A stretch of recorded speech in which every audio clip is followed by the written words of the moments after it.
ஆன்னு பாடுவா. அதை மாதிரி ஆடு மாதிரி சத்தம் போடுவா. அஸ்வத்தானம்பா. இப்படிலாம் அவள் வேடிக்கையாக பாடிட்டாப்பா. எல்லாரும் சிரிப்போம் வேடிக்கையாக. இது தவிர சாஸ்திரங்களில் ஒன்று இருக்கிறதாக தெரியல. இது இது சம்பிரதாயம் அல்ல. இது வெங்கடேஸ்வரனுடைய காரியம். இது நம்ம காரியம் இல்லை. சங்கீதத்துக்கு சம்பந்தம் இல்லை இது. ஆகையினால தானம் ஒரே தானம் தான்.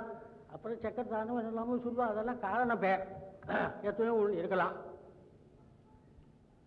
தானம்ங்கிறது 2 காலம் 3 காலம் பாடுறது உண்டு. பலமும் மத்தியமும் தூத்தம். ராக லட்சணம் எப்படியோ, ராக விஸ்தாரம் எப்படியோ, ராக ஆலாபன பத்ததி எப்படியோ அப்படிதான் தானம். இதுக்கு வேறு தனியாக ஒன்று கிடையாது. அதனால அந்த 2ஆம் காலம் மத்தியம காலம் பாடிவிட்டு துருத்த காலம் பாடும்போது அதுதான் கனமும் சொல்வார்கள்னு என்று சொல்லியிருக்காரு. கனம் பாடுறதுங்கிறது அதுதான். அது சில சாதத்தில் ஆகும், சில சாதத்தில் ஆகும். ஆனால் ஒரே காரியம், தானம் என்பது எல்லா சாரியத்துக்கும் வராது.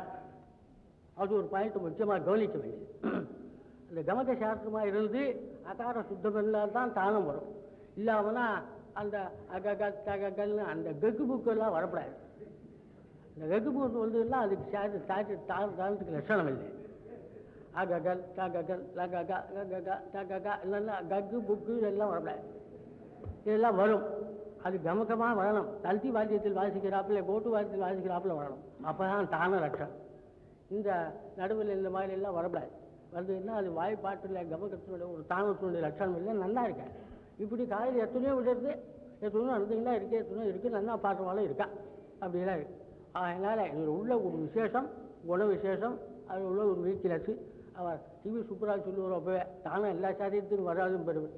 அவர் சொல்லிட்டு வச்சு நான் சொல்கிறேன். அவர் சொல்லிட்டு புத்திவான் ரொம்ப அழகாக சொல்லிவிட்டேன். அவர் அமைச்சோர் அவ்வளோ புத்தாந்தமாக சொல்லியிருக்கார். வாஸ்தவமே இது. எல்லா சாரீரத்துக்கும் வராது, சில சாரீரத்துக்கு தான் வரும். ரொம்ப பிரகாசாரத்தை வந்தாலும் வர்றது சிரமம்.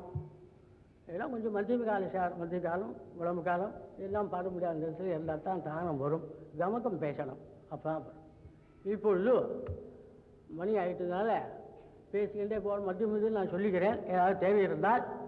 இப்பொழுது பல்லவிங்கிறதானது அதை பற்றி விரிவாக சொல்ல வேண்டியதில்லை. எத்தனையோ மாதிரிகளுக்கு சொல்லிவிட்டேன்.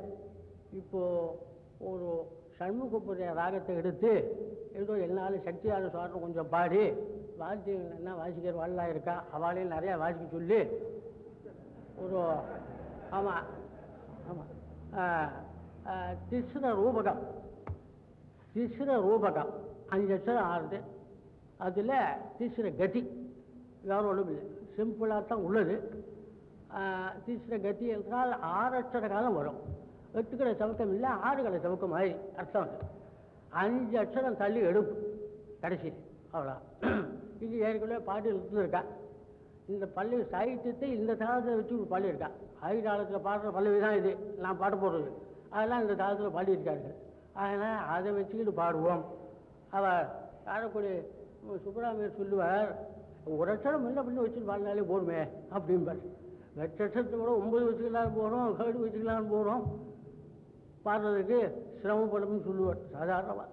அப்படி போல் இது மொத்தம் 15 அட்சரம் ஆகும். எல்லாம் ஒரு கண்டத்தில் அடங்கும். 5 அட்சரம் தள்ளி வெடுப்பு. பல்லவியில் அனுரோமம், விலோமம், பிரதுலோமம் சொல்லப்படுவதானது இப்போது ஒவ்வொரு கட்சிகளிலும் தவறாமல் நடக்கிறது. ஆனால் ஏற்கனவே வித்வான்கள் தவறாமல் இதை பாடினதாக எனக்கு ஞாபகம் இல்லை. வேணும்னா பாடுவார்கள், எல்லாருக்கும் பாட தெரியும்.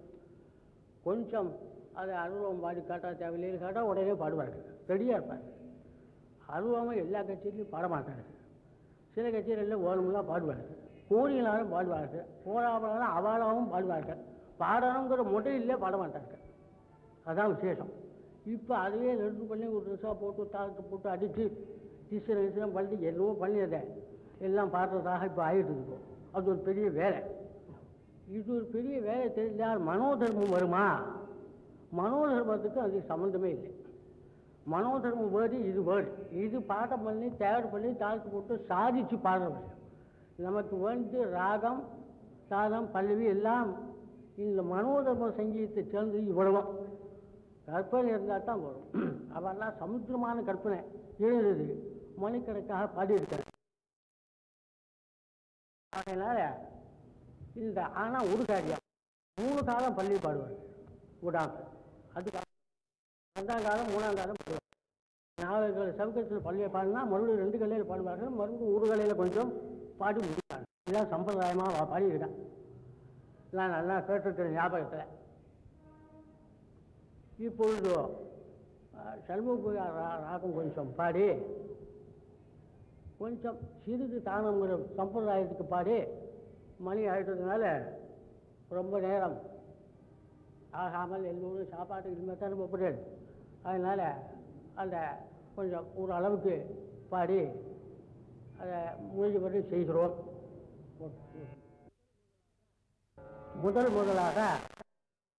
கூட 2 பேர் இருக்கான். அவளும் பாடுவா. கொஞ்சம் முடியாத போல் அவளே ஒரு நிமிஷம் 2 நிமிஷம் பாட சொல்றதாக என்னுடைய ஆசை. முதல்ல ஒரு வர்ணம் பாடிக்கொள்ளுகிறேன்.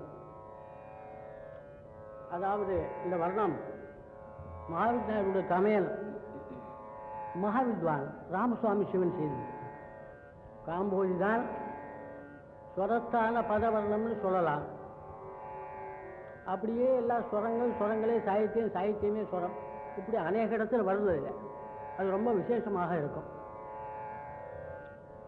அது முன்னாடி கொஞ்சம் பாடிக்கொள்ளுகிறேன். அப்புறம்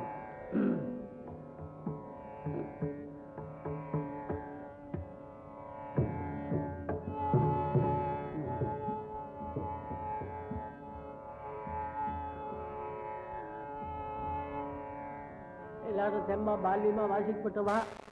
நான் கடவுளாக பார்த்து பார்த்துட்டு பாடுறேன். அவெல்லாம் எல்லாம் கௌரவப்படுத்தி விடுவா. எனக்கு தெரியும்.